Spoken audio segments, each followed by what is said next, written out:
Governor Jim Pillen returns home today after spending days in the hospital. Good evening. I'm Quinicia Fraser. He was bucked from a horse on December 22nd. Today, his care team gave an update on his condition. As KETV Newswatch 7's Jessica Perez reports, Pillen is expected to fully recover with the right care. Jessica?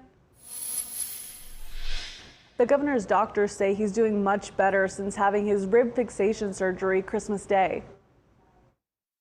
In a photo shared by Governor Jim Pillen's staff, he's seen back on his feet, standing next to his wife in the hallway of Nebraska Medicine. I think he's made, like I said, significant strides over the last few days. Pillen spent nearly a week in the hospital after being bucked off a horse. Now it's time to go home, where he will continue to recover from his injuries. He sustained lacerations to his kidney, spleen, a collapsed lung, and multiple fractures.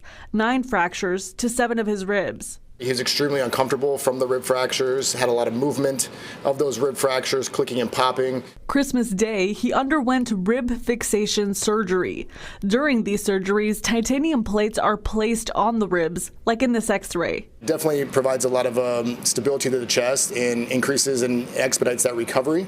Prevents a lot of those complications like pneumonia, potentially winding up on a ventilator and other things. In an update given to the press Friday, doctors shared Pillen is expected to fully recover. They say his collapsed lung fixed itself after the rib surgery. The spleen will take several weeks to heal on its own. We don't foresee any complications where that is concerned. We thankfully did not have to intervene to the kidney laceration.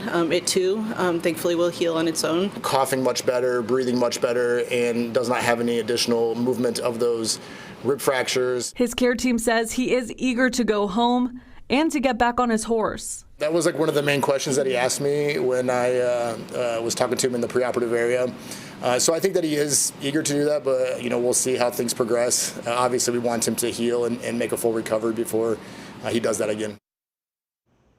Pillen's office says he will start his office activities next week. His doctors don't foresee him missing out on the first day of the legislative session, but it depends on how quickly he regains his strength. Back to you. Okay, Jessica, thank you.